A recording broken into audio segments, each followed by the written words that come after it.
Good evening, everybody, or good afternoon. Happy Friday, TGIF.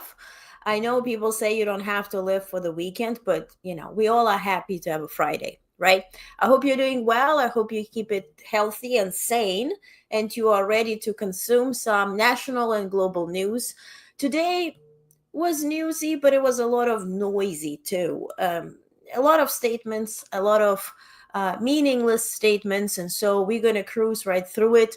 We're going to discuss first with all this Trump's trips that he took today, of course, within the DC area.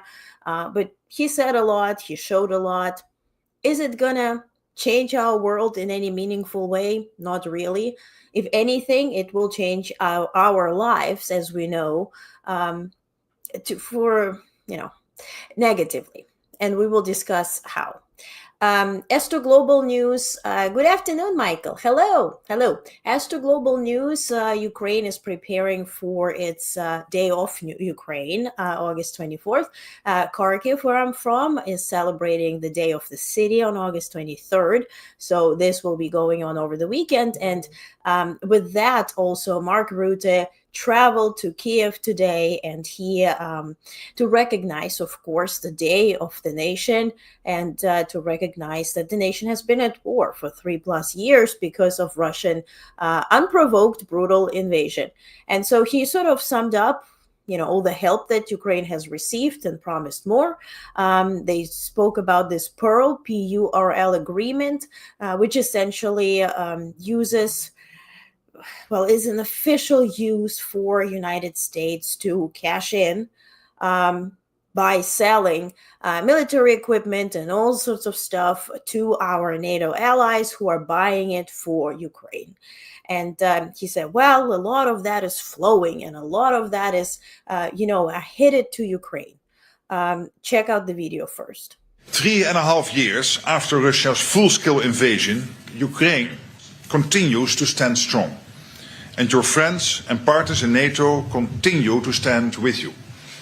Our support is unwavering and continues to grow, including, as you said, through the new prioritized Ukraine requirement list, PURL, that supports a crucial flow of lethal US weapons to Ukraine through funding provided by NATO allies. In less than 1 month, indeed, this has already meant an additional $1.5 billion of essential equipment, air defense, ammunition, and more. Further packages will follow. And certainly, whatever flow he's talking about, the flow isn't flowing much, Mark, if we're honest, because even the Patriot systems that are paid by Germany, now a promise to be received by Ukraine in spring of 2026, instead of the 10 Patriot systems that Biden administration paid for and allocated funds for, to be received as soon as possible by Ukraine. So we have a delay for over a year at that point, if and when these arrive in spring of 2026. When you're talking about $1.4 billion investment, this is European Union partners and allies are now aiming to spend on purchasing or purchases from the United States. Aiming and having purchased and this flowing are three very different things. So I would like to be a bit specific here, but I understand the notion and you did travel, so which is good. Now, another interview that I want to point your attention to before we dive more into national news and then come back to Ukraine once we talk about global news, is that French President Macron gave this interview on US network where he spoke about the over-exaggeration of the Russian power and the Russian success when it comes to the war in Ukraine. Take a look. 3.5 years ago, they launched a special operations which was supposed to last 3 weeks. And during the past 1,000 days, they took less than 1% of the Ukrainian territory. So all those who are saying, the Ukrainians are lost, they will lose, it's a total fake news. It's total and fake news. And I agree. And this just, adds to my coverage yesterday where I said, look, on the map, when it's zoomed in and it's massively pushed forward by the Russian propaganda, everything looks so successful and the Russians look scary. But in end effect and in reality, they're very unsuccessful, assuming that they spend so much when it comes to human power, right? They've lost more than 1 million people on it, and especially also the funding. The Russian economy is crashing, and they receive tremendous help and support from China and Iran and North Korea. Today, Kim Jong-un welcomed a plane from Russia that transported the dead and alive soldiers. Altogether, this is now North Korean news. They reported that he sent 11,000 North Korean troops to help Putin and aid him to take over Ukraine. Most of them came in bags. And so he kept, hugging those who arrived and crying. And all of this was a big hoopla on this propaganda state television. So let's go back to national news. This morning, President Trump began with a visit to People's Museum. If you're not really familiar with what it is, it's a replica of the White House. It's beautiful. I've been there.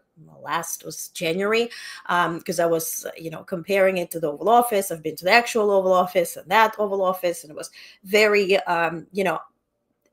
kept as is, right? As the Biden administration and President Biden at that point designed. Of course, they're keeping up with the Gilded Age Hobby Lobby decorations. And so I guess that's what Trump was checking on. There is no reason why he was there. He did not even speak about it. What he spoke about is DC being, taken over by criminals. And he said that it's ridden with crime and reiterated his earlier tweet that he put out at 1:57 a.m. in the morning, sort of as a precursor to what's going to happen the next day. Here's the tweet. Washington, D.C. is safe again. See, that's such a quick turnaround from the worst crimes in the world. I mean, they were, comparing it to Afghanistan and Iraq and all of it, but apparently it's a 1-week fix. The crowds are coming back. The spirit is high. Well, the only crowds that are coming back are dispatched National Guard troops. So he says, and our DC National Guard and police are doing a fantastic job. They are out in force. They're not playing games. As bad as it sounds to say, there were no murders this week. Well, why is it bad to say that there were no murders this week? For the first time in memory, Mayor Bowser must immediately stop giving false and highly inaccurate crime figures, or bad things will happen, including a complete and total federal takeover of the city. Washington, D.C. will soon be great again. So it's very interesting how he begins with D.C. is now safe and crowds are pouring in and is fantastic, and ends with oh, there will be a federal takeover and DC will be soon safe again. So we're contradicting now ourselves within one tweet. Of course, he's not agreeing with actual statistics put by Washington, D.C., showing that the crime rates have been the lowest within the past 20 years. It went down by 26%, some say 30%. But altogether, DC has never been this, criminal capital of the world, so to speak, and certainly not comparable to the cities that he was listing. I'm not showing you Trump videos per your request, but those are in our news briefing that came in the form of a newsletter, honestnetwork.com. It's free. I also pinned it on all my social media profiles, so go read it, go subscribe. If you decide to support, we would be very helpful, but it is very thankful, but it is free, so please consume actual news, and there you can see the snippets. Now, bypassing the videos that, I could show you here of Trump, he added that politicians are begging him. And then he added that it's Democratic politicians, and the media asked, who are these Democrats that are begging you? And he says, I'm not going to disclose his name so they don't lose an election.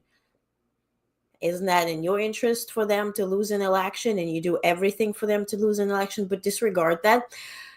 They're begging him, according to Trump, to take over Chicago, New York, and more cities. He says, quote, DC is a miracle. What's happened? DC was a hellhole, and now it's safe. I think the mayor has to get on the ball, because we have a situation, and she's a nice woman, but I tell you what, she's got to get on the ball. I don't want to see phony numbers. Phony numbers means numbers he doesn't agree with. On the National Guard, he says, quote, the big question is how long do we stay? Because we want to make sure it doesn't come back. So we have to take care of these criminals and get them out. Altogether, this interaction, later we're going to go through this big announcement, which ended up being just a FIFA announcement, could have been an email. There he also started talking about DC and federal takeover, and then hinting on, state of emergency, and essentially just paralyzing all the states and cities, specifically sanctuary cities, because those don't fit his narrative that, we have the crime capitals of the world, multiple, within the United States, and everybody needs a National Guard to go to the bathroom. Now, he also spoke about TikTok. White House launched a new TikTok account yesterday, which is separated from the Trump's account that he used to affect the election last year. And so naturally, he was asked, well, aren't you afraid of privacy concerns? Or, because now the White House is on TikTok, but apparently TikTok has to be resold and disowned by the Chinese because it's very insecure. To which Trump says, quote, I'm really not concerned about privacy. I think it's highly overrated. We're going to watch the security concerns, and we have buyers, American buyers. We have American buyers. And I haven't spoken to President Xi about it. Let's pause here. Multiple times, Trump has told us within the last 6 months that he's speaking to President Xi about TikTok specifically. So, continued. At the right time, when we're set, I'll do it. In the meantime, until the complexity of things works out, we just extend it a little bit longer, meaning the demands for TikTok to be sold to American owners, which just, again, don't watch the tweets, watch the deeds. It hasn't been sold, it hasn't been bought, so that means there is not much demand in terms of buying it. Or maybe Chinese, and Xi said, heck to the no. Because as much as the White House is trying to portray that it is such a unique idea to own percentages of companies and make them partially state-owned, China is running on this order and this rule for decades. Because if you want to open an LLC or equivalent in this type of small business or big business or medium-sized business in China, you will be giving up access to the federal government, partial owners, and they are there to dictate, and they have to have access to all your data. This is the given. Hence, TikTok has been seen as a security concern here. Now, he also spoke about White House renovations. He said he's redoing Lincoln bathroom. Apparently, it's going to be gold, I guess. I mean, what else? And this will be done in 1-2 weeks. Are we going to see it? I hope not. He added that there will be cosmetic work done on Executive Office Building. This is the building right across the White House where state, visits or leaders of different countries are staying. Zelensky was staying here as recent as a couple of days ago. He added that there will be also changes to Kennedy Center, and he wants to. As much as he's very happy with the marble, and it was such a fancy floors and everything that they have there, but it hasn't been polished. And then they will be coloring the the columns in beautiful white and whatever. And naturally, after the visit to the People's House, he went to the Kennedy Center, to which he referred as a Trump Kennedy Center, but said that he's not going to renaming it for now, but people ask me to rename it, and all this jazz. It's just a lot of bogus bullshit that I promised you in the beginning. It's very noisy today. Little news, a lot of noise. And then, of course, he was late by an hour for his previously announced big announcement at the Oval Office, which turned out to be a photo op with the FIFA World Cup 2026 trophy. The president of FIFA was there. He gave Trump the trophy, to which Trump said, "Can I keep it? Can I keep it? Because that works so well with my deco. Like, it works so well. It's a gold. It's very gold. I want to keep it. I want to keep it." And the FIFA president said, "Okay, you can keep it. We're going to create another one with you." And then Trump showed another thing that he received. And he received it from his best buddy, Putin. And he said, "Well, I received a picture mailed from Kremlin, from Putin. And on this picture, Putin looks so great. I mean, I look good too, but he looks great." And he was showing this picture to everybody, and he received this picture, and he said he's going to sign it and send it back or keep it, and I don't know. And then he said maybe Putin will be coming to the World Cup. Hopefully, let's pray for it, depending on how things go. But he's very hopeful that Putin will be traveling to DC for World Cup. May we just recall the fact that Russia has been suspended from participating in FIFA, and what is Putin's going to travel? Or maybe we shouldn't be holding our breath in China, and Russia will be participating in FIFA championship. If you ask what I think they will ultimately, and also Olympics. I think this will change last minute, whatever. I don't believe that Russia will be suspended on anything and any fun happening on U.S. soil, because we're already rolling out red carpets. So, in other news, he kept talking also about everybody asking him to take over different cities. He made up the story where, I wasn't there, but it sounds made up. I'll let you decide. That there are multiple African-American women, beautiful African-American women wearing MAGA hats, asking him to take over Chicago because they are so, afraid to step out. He also spoke about, of course, attending the FIFA World Cup final, which will be in New York City. And he got this big ticket as ticket number 1. And then the tickets go on sale on December 10th. And then the big announcement essentially was that the World Cup draw, which is sort of like compared to NFL draft, is going to be on December 5th in Washington, D.C. at the Kennedy Center. This was the big announcement. Period. End of story. But again, it gave Trump an opportunity to blabber a lot and talk about the God world and whatnot. He also spoke about Canada. He said, well, first, we're hosting World Cup. And I also gave a little bit to Canada, and I gave a little bit to Mexico because I'm a nice person. He didn't give anybody anything. FIFA World Cup has been decided under the Biden administration. The discussions for the Olympic Games have been hosted so far back to the times where President Biden was vice president, because he made this decisive step where he showed up to their discussion in Washington, D.C. and spoke and convinced them to give it to Los Angeles. This was this far back. This has been this is decided decades in advance. We're decades in advance. This is not, it's not giving anybody anything.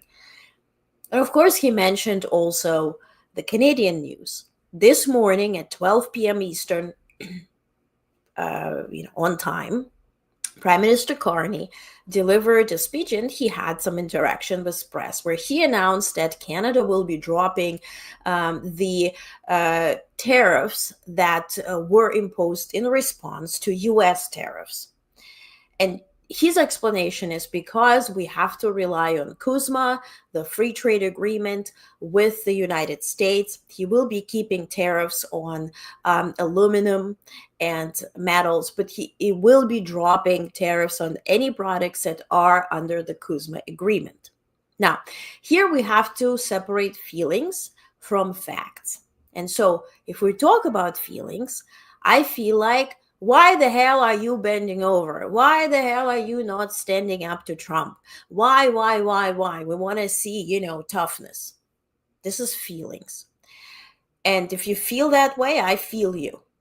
But then if we think about the facts, and just a simple fact that a tariff on a product results in a higher cost for your own citizens, imposing tariffs on US products would just make things more expensive for Canadians, would affect Canadian economy negatively.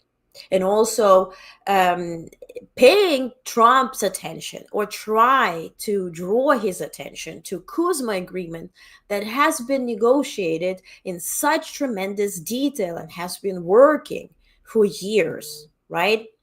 Making sure that this holds and stands again is in benefit for Canadians. So if you think of it that way, pragmatically, it's the right move. Now, did Carney travel to the Oval Office, bend over, did a mating dance like a bird and whatever? No, he did not. Did he bring a golden statue, and again, did some boogie woogie dance? No, he did not. He spoke out in Canada to his own media and said that this is Canadian decision or a decision by Ottawa. So in that regard, pragmatically speaking, it's a smart move. When you talk about feelings and and elbows up, you could be disappointed. Now, but we have to live with this decision. Obviously, Trump praised it because anything that happens which he thinks he misunderstands tariffs or he pretends to misunderstand tariffs. So for him, it's like, oh my God, Carney weak. He gave up tariffs. Great. I love this guy. He's so great. I'm going to see him very soon. And he dropped the tariffs and it's fantastic. And I love Canada and whatever, which again benefits Canadians if we think about the facts.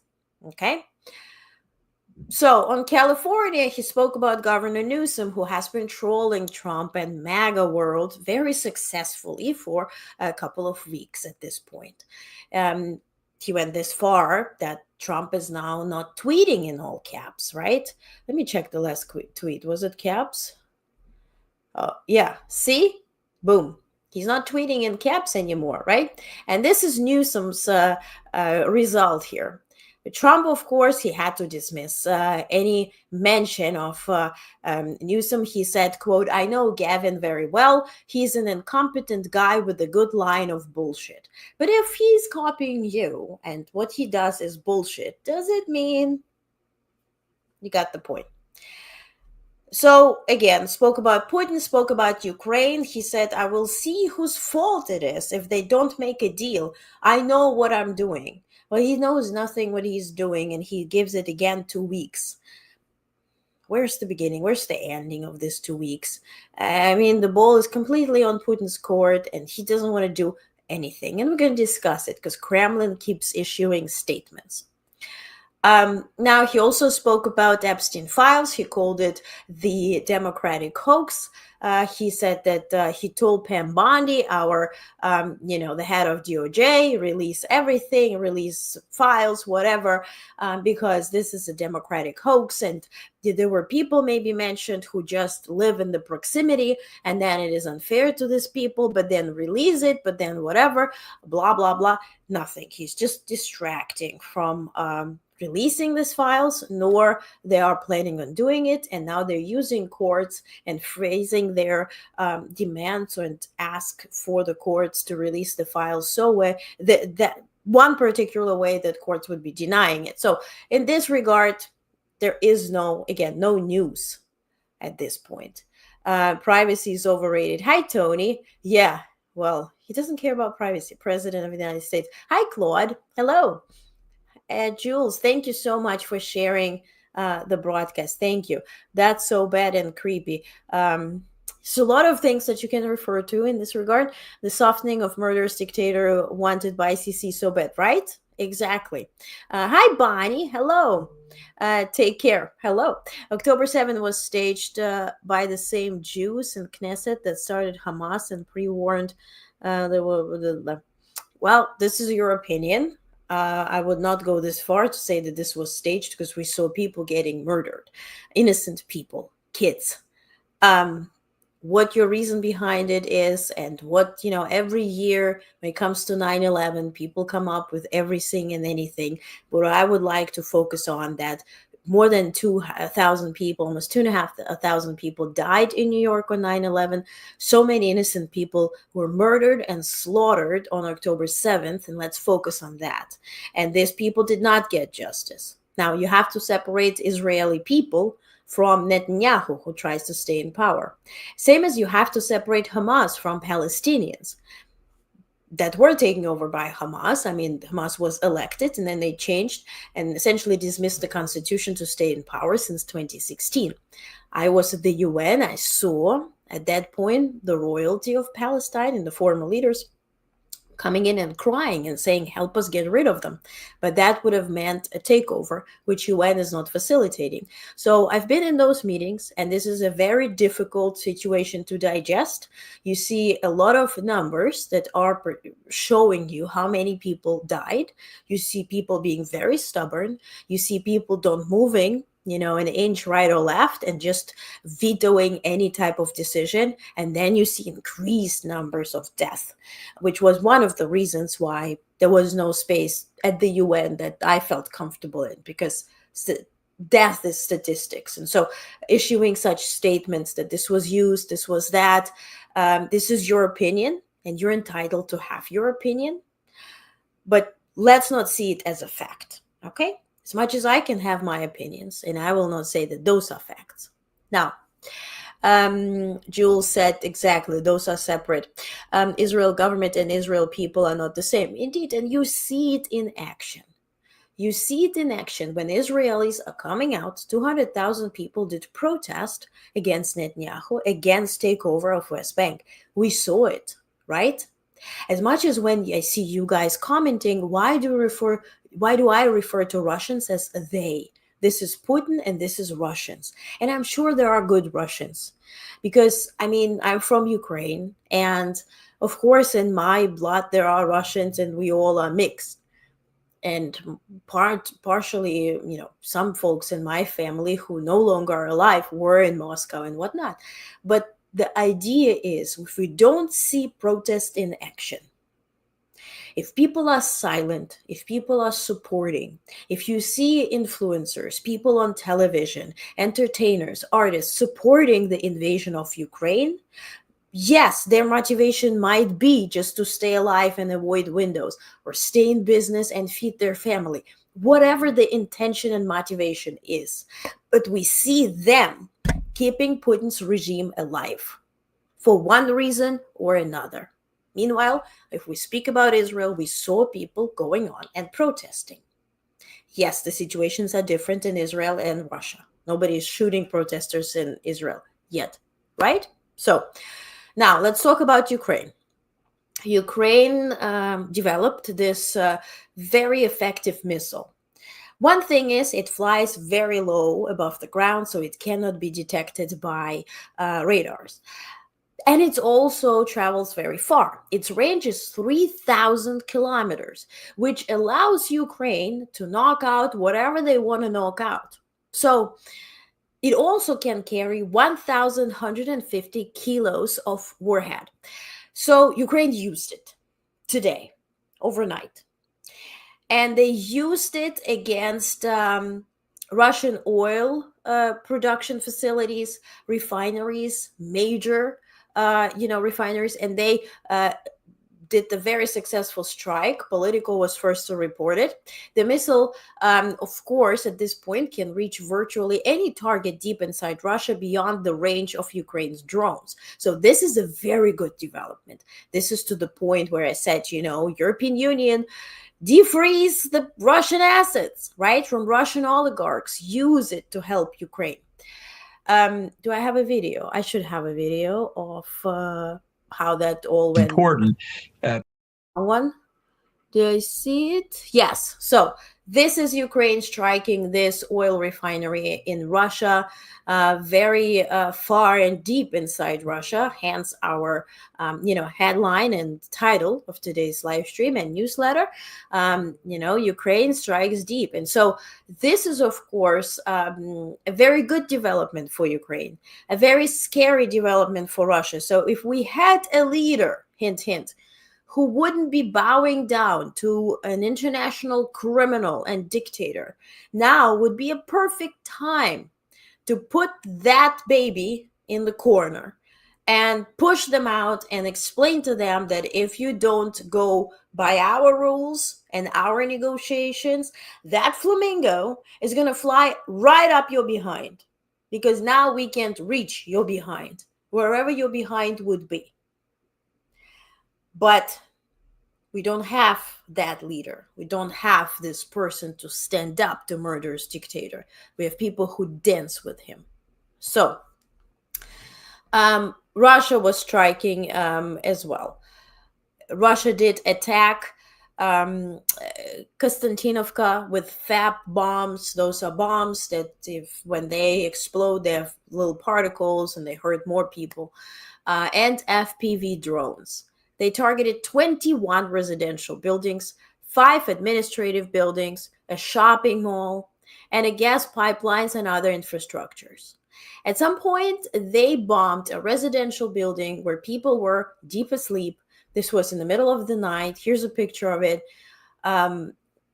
Ukrainians are very good in listening to alarms and running to the basement and escaping. So you don't see that many deaths that could have happened in any city that is not in the middle of war, and where people are not alerted and sleep with one eye and both ears open, ready to run. So in that case, the casualties are not as big as they look and could have been, based on what we see on the picture. But nevertheless, targeting civilians. Now, Ukraine also conducted a successful Navy strike. Ukraine destroyed a Russian drone base at the Kherson's airfield. Kherson, Crimea, right? In occupied Sevastopol. It's very interesting because my grandfather's sister lived in Sevastopol, and I spent summers there. And they had this, well, it's on the Black Sea, right? Or what Trump calls an ocean. And it had this wall with, bunch of holes. And I was little and I asked, what is it? And they said, well, they maintained this wall because people were shot there. And, during World War II, they were lined up in front of the wall and shot. And so hence they kept this wall, and it was a mural. And now it's Russian. And we have to take over and bump the hell out of it, which is very confusing in my mind because, again, I spent summers there. So anyway, they targeted Moher 6 and 4 Prost drones used to monitor Black Sea activity. And so this now has been eliminated in a successful strike by Ukraine. Now, Ukraine did also strike about a day ago, this Druzhba, which is friendship in Russian, pipeline that delivers gas to Hungary and Slovakia. And of course, Orban wasn't really fond of it. And today he released, a statement that he got from Trump. Turns out he sent Trump a note. And I have it here. This was confirmed by the Hungarian government and has been confirmed by the White House. So this is not fake news. Now, he sent this note where he says 5 days ago, just before the historic meeting between President Trump and Putin in Alaska, Ukraine carried out a drone strike or drone strikes on the Druzhba oil pipeline in Russia. The pipeline supplies Hungary and Slovakia, two countries that have no other means of importing crude oil. Hungary supports Ukraine with electricity and petrol. In return, they bomb pipeline that supplies us. Very unfriendly move. We wish President Trump every success in his pursuit to peace. To which Trump wrote, Victor, addressing Viktor Orban, I do not like hearing this. I'm very angry about it. Tell Slovakia, you are my great friend, Donald.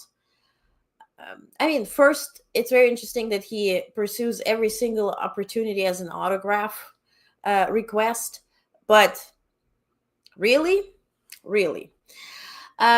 Now, Poland had a different response. I liked it, and I liked it so much that I screenshot it. So, of course, Peter Zijarto, right? This is from Hungarian government. He talked about last night, Druzhba pipeline was attacked by Ukrainians, blah, blah, blah. Now, Radoslav Sikorski, which is foreign minister of Poland, says, Peter, you have as much solidarity from us as we have from you, hinting that means nothing. Zero. Now, Slovakia issued a response. Their leader issued a response in Slovakian. I proved it. It's real and all that. He says Slovak President Peter Pellegrini thanked Trump for condemning Ukraine's strike on Druzhba pipeline, calling it vital to Slovakia's economy. So again, all those autographs and all this, you're my best friend and all this, is used politically against Ukraine, against the fact of restoring normalcy and fairness, and just seeing a criminal intruder and murderer for who he is. But now we are actually blaming the victim. And I think it will end. Certainly Trump is giving us the answer. He will blame Zelensky for not agreeing to this whatever peace agreement as he calls it. Before we talk about Bolton's home being raided, John Bolton, former national security advisor, he wrote a book where he called Trump less than smart and disclosed some, of course, internal details that occurred during his time at the White House. Now, he gave an interview where he spoke about Article 5 and Article 5-like security guarantees, essentially explaining why those are not feasible. Exactly same thing that we here discussed yesterday, but I want you to take a look. Important. People talk about what they describe as an Article 5-like provision that some coalition of the willing would afford to Ukraine, because it's clear that NATO has been ruled out qua NATO by both Russia and Donald Trump.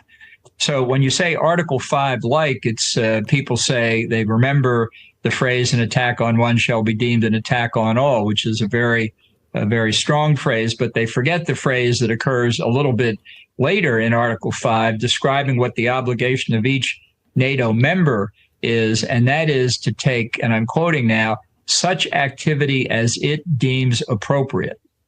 Now, that is a very vague phrase, and over decades of NATO's lifespan, it's come to mean the use of military force because of the presence of American forces in Europe more than anything else. But it could mean a country, you could pick Hungary as an example, that on hearing of the third invasion of Ukraine might send Ukraine a note saying, very sorry to hear you've been invaded again. Best of luck. Do let us know how it turns out. So I'm not sure that putting faith in an Article 5-like provision gets you very far. But let's say you formulate the language that satisfies Ukraine. Then the next question is there going to be some kind of additional force in Ukraine to help implement that security guarantee? That's exactly what I've been telling you for the past at least 2 days. Article 5 has 3 parts to it. Let's repeat. First, all have to agree there has been an attack. Second, they have to agree we need to respond. And 3, they have to agree on the response itself. And the response itself could be a note. And it could be vetoed. So if we talk about Article 5-like guarantees, With Europe, Orban is part of it. If you talk about NATO, well, Turkey can veto it. Will the countries actually, say, well, we don't want to really provoke Russia because, again, nuclear power? Um, Bogus. So, Bolton's home has been raided. This morning at 7 a.m. in the morning by the FBI, federal agents raided his home in Bethesda, Maryland, as part of FBI investigation ordered by Director Kash Patel. They say that this is a continuation of this investigation that they started during Trump's first term. This is a continuation. They're looking for classified material that he allegedly took home. But we have never seen photos of that classified material all around the shitter at his house. But we've seen others. Now, on Russia, horseface Lavrov is speaking again. He was on NBC's Meet the Press, and I'll save you the video. He says, quote, "No meeting between President Zelensky and President Putin has been planned. How can we meet with a person who's pretending to be a leader?" Referring to Zelensky. And again, same story as I've been telling you for a couple of days now. They see Zelensky as a legitimate president. They use as a reason the fact that Zelensky is overstaying his welcome because the presidential election has been postponed since war is there. Again, if we had leaders at this point, like in anything in diplomacy, you can use any words of whatever opposition that's coming right at you against them. So if we had leaders, we could say, okay, Zelensky will have an election. Withdraw your forces, and Ukraine will have election, because you are the reason why Zelensky is still in office, because that war that you started and have going on, you are the reason. Withdraw, and we will elect the legitimate leader then. But we don't have the leaders with balls. We have impotent, coalitions of the willing that is only willing to talk and meet and greet and issue statements, and the most big thing that they've done is condemning something. So, Edward Bryman says, has gas gotten expensive in parts of Russia? Yes. There are trucks of gas yes. And people are standing in miles and miles and lines waiting for gas. Yes, you're absolutely correct. Jules says, Trump will do the same thing, start something somewhere and stay. Yeah. But I don't think he'll live that long. We don't know. We don't know. So you don't know what's being pumped into him every day, hence that right hand that he's hiding with makeup. You don't know. You don't know what, medicine he's on. So Trump's comment, on the Putin and Zelensky. He says, quote, "We're going to see if Putin and Zelensky will be working together. It's like oil and vinegar a little bit. They don't get along too well for obvious reasons, but we'll see. And we'll see whether or not I would have to be there. I'd rather not. I'd rather them have a meeting." Long story short, he's getting bored. He's checking out. There is no shiny prize. He reminds me on this eclectic mermaid that was collecting all the shiny objects that the people were dropping off the ships, right? Or, when the ships drowned. Anyway, you got the point. Did you watch The Little Mermaid? She had even a song. I want to be where the people are. And then she had this eclectically collected shiny stuff. And so that's the Oval Office now. I want to be where the people are. I want to have these things called what? Feet. So at this point, it is what it is. Again, noise, no news, noise. So, other news, though, just less than a week after Trump and Putin met where? In Alaska. Over Alaska, our NORTHCOM, which is, our Northern Command, right, intercepted a Russian spy plane on August 20th. And US F-16 did the interception, and they were somehow trying to collecting intelligence. Now, again, they were close to Joint Base Elmendorf-Richardson, where Trump and Putin met. You would think Russians managed to install whatever they want at that point, but apparently they're still flying over. Now, as to Putin again, he's feeding the propaganda machine. And today he was visiting a very special place. And if you are from Soviet Union, you might be familiar with it. He was visiting Sarov, a home of Russia's nuclear weapons complex. The weapons complex called RFNC VNIIEF. So, along with top officials, including Chief of General Staff Valery Gerasimov and Rosatom CEO Alexei Likhachov, the first Soviet atomic and hydrogen bombs were developed in Sarov. And here's a video of Putin so you can compare it with the Putin that was in Alaska. Take a look. He's walking here, there's no noise, shaking hands. It's the same guy? I don't know. The guy that was in Alaska had no chin. Well, I doubt that he was traveling altogether, if you ask me. He reportedly poops in the trolley or whatever, the back that they're carrying it, and pees there and all that. So for him, traveling is really complicated in that regard. So I doubt he's traveling and shaking hands, but whatever. What do we see here also? And I want to draw your attention to this red thing on the right top corner. Kremlin pool, which is like so hilarious, right? And it's so typical for Russians. They hate the West, they hate the United States, and they copy the shit out of it 24/7, like literally. I mean, they copy our McDonald's, they call it Uncle Vanya. They copy our Coke, they call it something else. They copy Zara, and it's called, I think, Farah or something at this point, but looks exactly like our Zara. They copy every single thing. Netflix is Zflix, they just flip the N. Same movies, all are Russian, all happens every day, all day. And here they call the Kremlin pool.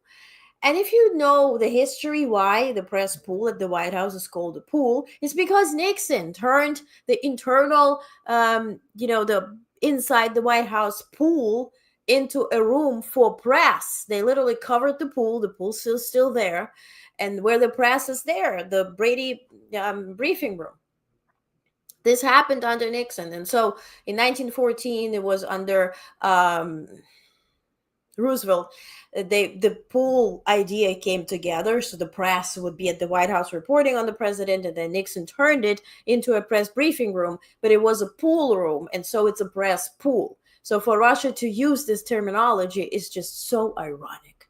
And again, if we had leaders, you could just harass them with this. But no, we don't. What we do have is Woody Allen. Woody Allen, who married the daughter he adopted.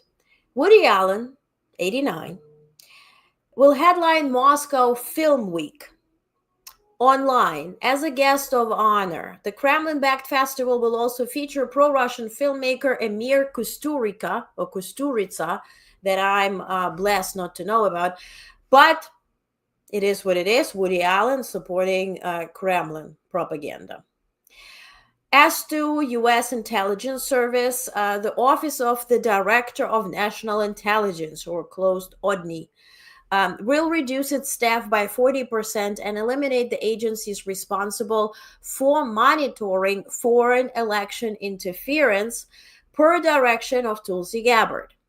The ODNI, created after September 11th, 2001, terrorist attacks, will also see its budget shrink by more than $700 million. Gabbard said the overhaul is intended to reduce inefficiencies. She also prohibited U.S. intelligence community and all the agencies to share anything that has to do with Russia and Ukraine with the Five Eyes, right? With our partners in intelligence community. It just all goes back into the folder of helping Russia. Just file it again. Okay. Now, as to critical mineral recycling, the United States could significantly reduce dependence on foreign suppliers, such as China, for critical minerals if it tapped into mining waste, according to a new paper from Colorado School of Mines. Researchers wrote that recycling waste could meet U.S. manufacturing demand for copper, iron, and other materials. However, they stressed that much more research and development is needed before such recycling becomes economically feasible. And since we are divesting from research programs, it probably will never happen.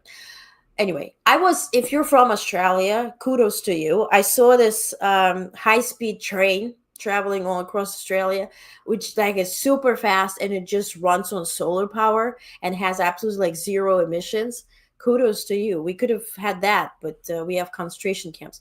Speaking of which, the federal judge demanded for Alligator Alcatraz camp to be closed. Don't think that it is because he has feelings for people or he doesn't want people to be disappearing from the street. He's closing it because let me see. I need to quote it because I can't anyway, he's closing it due to environmental concerns. He says it hasn't been built correctly to benefit our ecological blah. It kills people or detains people, and people are just literally suffering there. But anyway, it's bad for our ecology, and so most of it has to be dismantled. It remains to be seen. If you ask me, I think the judge will be removed, but let's hope for fairness and the rule of law. Now, as to California, Governor Gavin Newsom and Democratic lawmakers approved a plan to redraw congressional districts, countering a Republican map in Texas. Now, California's plan will still require voter approval because it's a Democratic state. As to campaign donations, by the way, donations to Newsom have been pouring in since he launched his campaign last week to back the redistricting effort. But most importantly, as soon as he started, using MAGA approach against MAGA. So good news, and I guess Newsom will be running. Certainly, that would be weird if he didn't. Hey, Tony, love that Woody transition. Oh, thank you. I don't even remember. Okay, so let's talk about real estate. Malibu fires, remember. We have so many people who are in our honest community who are still displaced, and it is horrible. Still living in hotels and still cannot return home or have lost everything. So we are praying for you and let us know how we can help you.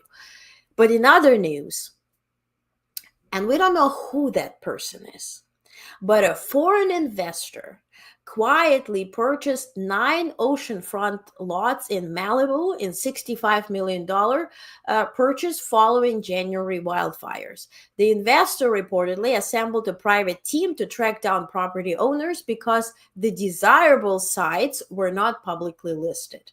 And so since it's big lots, 9 oceanfront lots, who is that? Is that a Russian? Is that a Chinese? Is that an Abu Dhabi person? So if you have any intel, I couldn't really go beyond it because the real estate community is very tight-lipped on that part. Now, as to economy and Fed policy, today Powell delivered his last speech in Jackson Hole.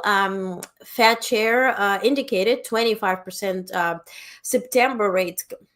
25 BPS, yes, points. September cut is highly likely during his speech.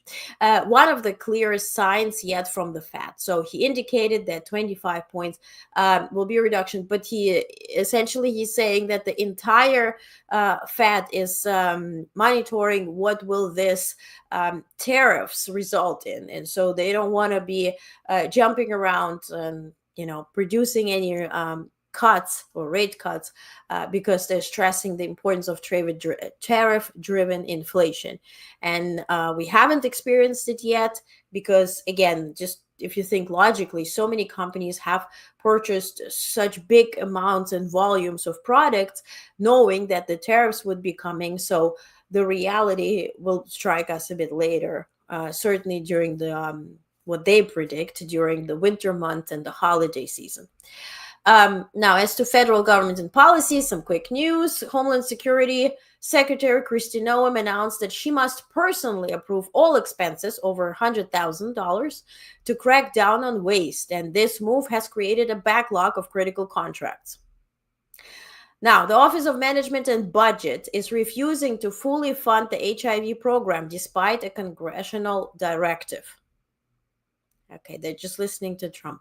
Federal workforce, by year's end, the U.S. will have 300,000 fewer federal workers than in January. Just imagine. This is just less than a year. The largest single-year reduction since World War II. As to FBI recruitment, the Bureau plans to lower its standards. Now listen to this. No longer requiring a college degree and cutting training, alarming many agents. No shit. Now, Florida detention side, well, I told you, alligator Alcatraz.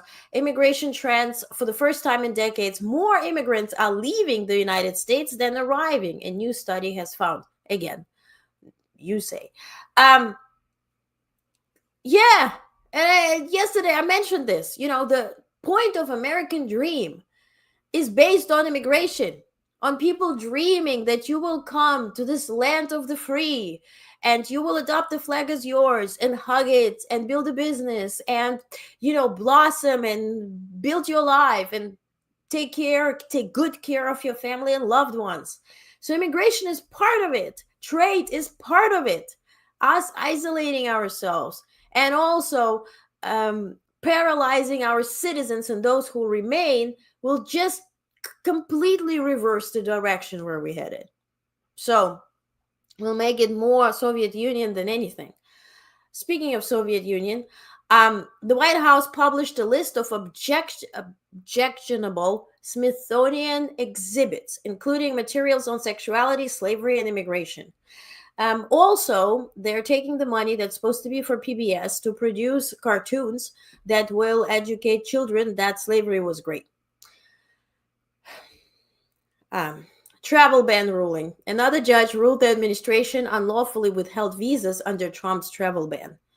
Obviously, the students who paid for their studies and prepaid everything, they didn't get visas and not even get the money back now. So, yeah. Now, legal and corruption cases. Trump case, New York appeals court threw out $500 million fine against Trump while preserving the underlying fraud case. And their idea was that it was exaggerated amount. So why don't you lower it? Why do you dismiss it all? Can we all have these rules? I would love this type of rules. That is too expensive. Zero now. Free. Anyway, in New York City, Manhattan prosecutors announced sweeping corruption charges, but not against Mayor Adams because he has been pardoned by Trump, right? He runs as an independent, which is code for MAGA. Okay, so the corruption charges are against former chief advisor to Mayor Eric Adams and several associates. So the hats have to roll. As to cash payments, remember yesterday's hilarious story where Mayor Adams' aide put $100 in a chips and potato chips thing and gave it to a reporter. Today she claimed that it's a Chinese custom. I've never seen this custom.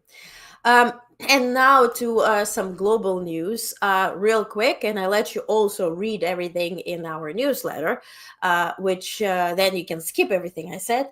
I just go to global news. Okay, that's your shortcut.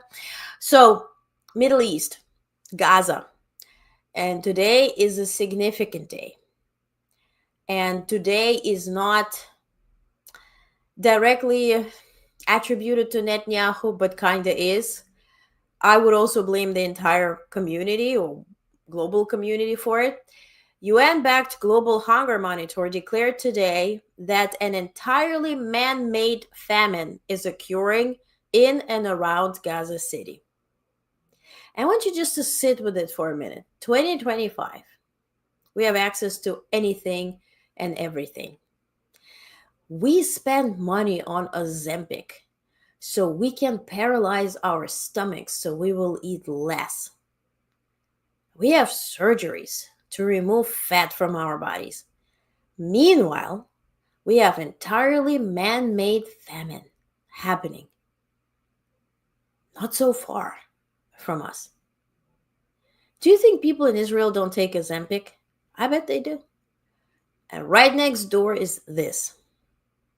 And we allow it to happen one way or another. Same story as I told you about the Russians, right? The intentions to support Putin might be pure and wholehearted and wonderful and human. But the result, you keep the international criminal in charge who does criminal things.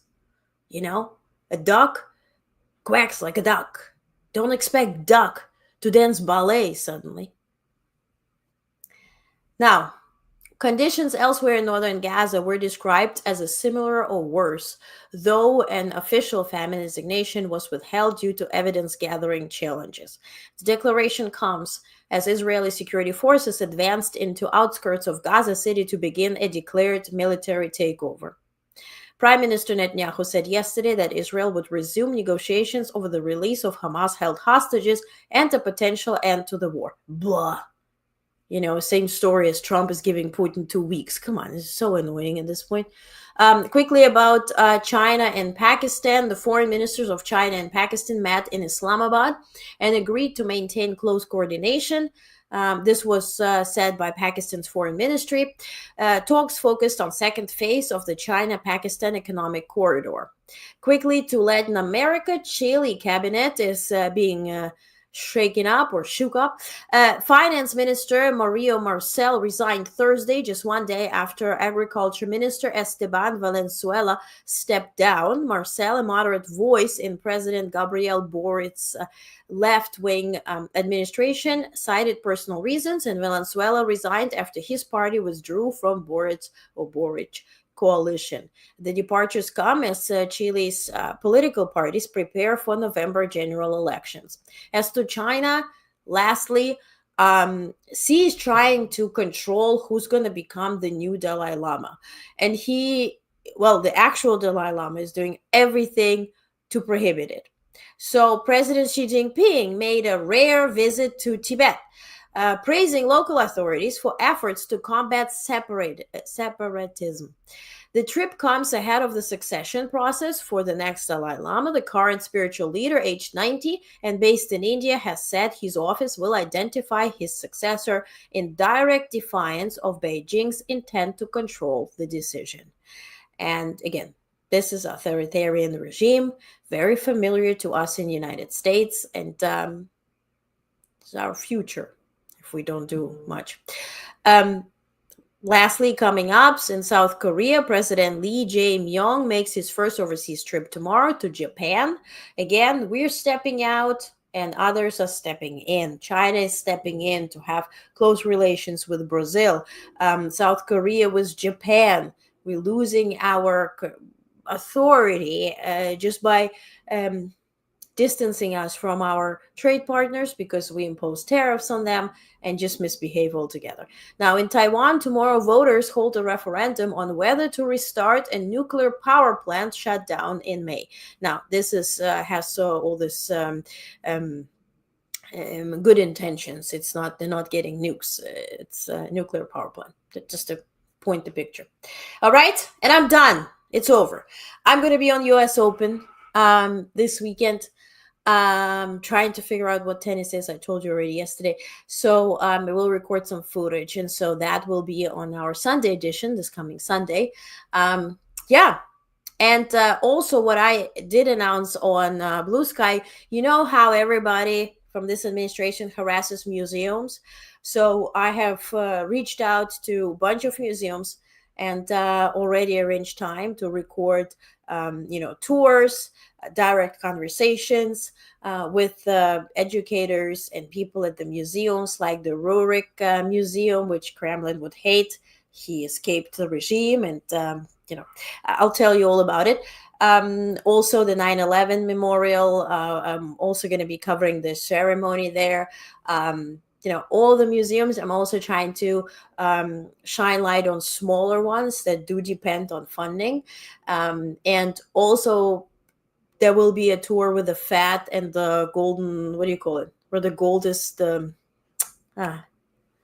what is it called? Anyway, you type it. let me know. Anyway, so there will be one part of the footage also, or coverage with them as well. What do they do? Where do they, maintain their operations, and why they are significant? And so also other federal authorities as well. So before we lose access to art and history and the real facts, let's at least record it and have it on tape and present it. And all of that will be part of our Sunday edition. So you can focus on just something that educates you and inspires you and hopefully makes you feel, whole, right? Instead of anxiety that, the politics and this bullshit news are, resulting in Monday through Friday or Monday through Saturday. Okay. All right. I'll be back live on Monday at 5 p.m. Eastern. I think that time kind of works. So let's continue trying it out. Thank you for subscribing, sharing it. If you do this, I would be very, very grateful. We're a nonprofit. If you decide to support, I'd be very grateful as well. But most importantly, take care of you. Shut down the news. Watch something that inspires you, that makes you feel like you, right? Hug your loved ones extra tight, and have a wonderful weekend. Okay? Thank you, Peter. Thank you, thank you, thank you. Edward says, Neom painting northern side of the border wall. They said 100,000 to paint it black. And the funniest thing, they paint the wall just on the American side. Like, they try to prohibit us from escaping because the wall will be hot. Because the Mexicans, they want to do a mural. Claude says Al Capone was convicted for tax evasion, not murder. Maybe the judge closed Alligator Alcatraz using environmental issues because that's all he had. Maybe. That's a good point. That's a good point. Yes. Back is cold at night. Right, exactly. And historically and, statistically, people climb the wall at night, not in the middle of the day. Anyway. A lot of BS today. I promise you, a lot of noise. So separate facts from noise. Have a safe weekend. I will see you on Monday, and stay tuned for our Sunday edition that will be coming on Sunday, and read the newsletter. Thank you for being here.